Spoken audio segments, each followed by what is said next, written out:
In today's video I'm going to discuss a theory on how Sukuna knew Mahoraga was going to create the world slash, and whether it's an asspool or not. Before discussing the theory I must first explain everything about cleave and dismantle and Malevolent Shrine. Now let's start with the first aspect of Sukuna's curse technique, cleave and dismantle. Dismantle is the default slash. It allows Sukuna to send out ranged slashes that are able to rip through its target, while the secondary slash is cleave. Cleave as a condition where Sukuna has to make physical contact with his target using his palm, which then allows him to adjust to the target toughness and curse energy level to cut them down in one swoop. This means cleave just estimate the right amount of curse energy Sukuna needs to cut right through targets with or without curse energy. So it heavily depends on the amount of curse energy Sukuna can output, because if Sukuna curse energy or output is low, then cleave isn't going to be able to cut through the targets due to low curse energy provided. Now let's talk about why only dismantle could target and cut the world.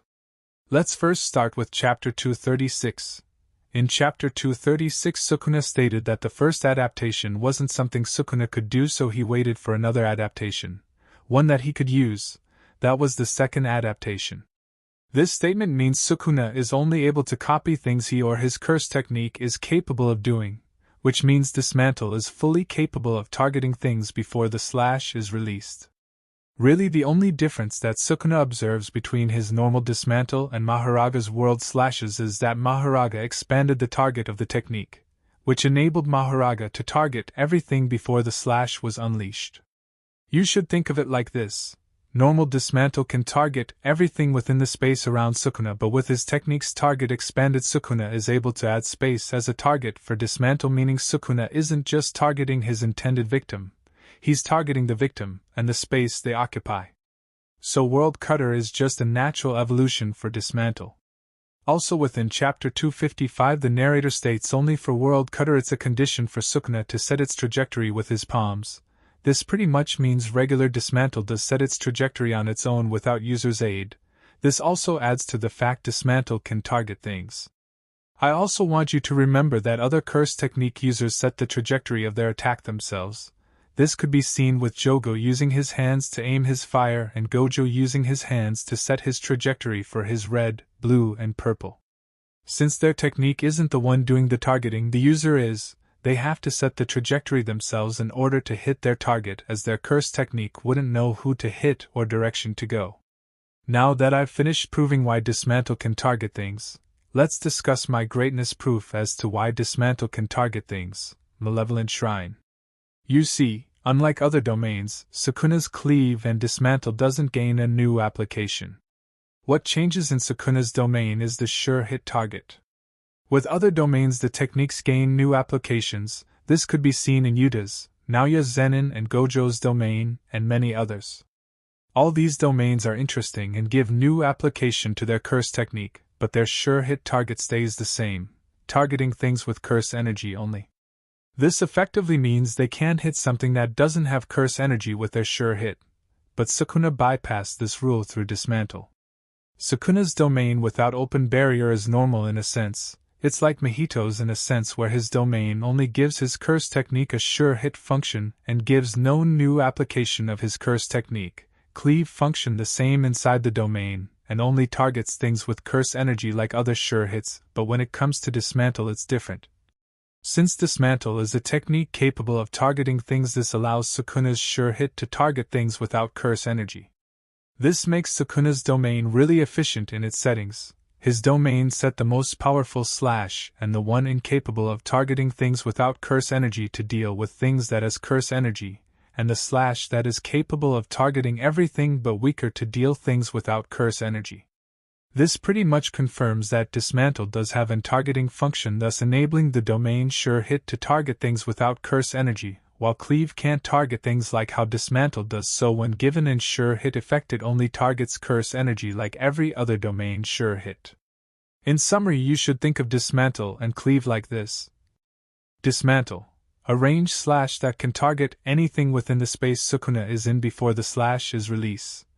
This also allows Dismantle to set the trajectory of the slashes without need for hand signs or palms aka user aid, which result in perfect aim and precision, but the weakness is that the user doesn't know the right amount of curse energy needed to bypass the target's defense and curse energy level to one-shot them, thus resulting in base slashes that are too weak to cut anything or too strong.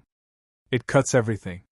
Cleave, a close-range slash that require contact with user palm to activate but makes up for its lack of range it has in Dismantle's power problem by being able to adjust to the toughness and curse energy level of anything to cut them down in one swoop, aka Cleave determines the precise amount of curse energy it needs to cut right through you.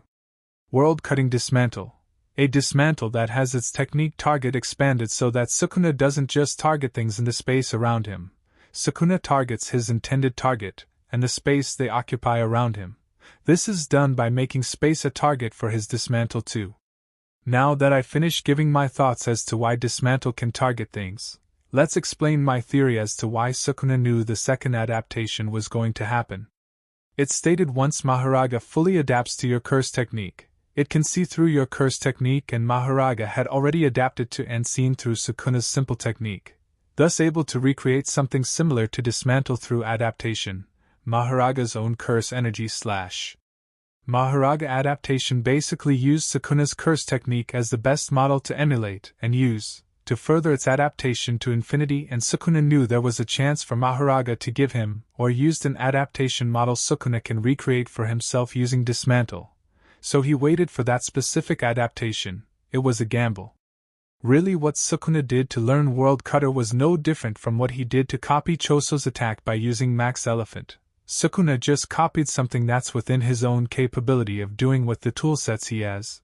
This is why Sukuna wasn't able to copy the first adaptation model, as that's something he's incapable of copying, while the second model was something he's capable of recreating using Dismantle.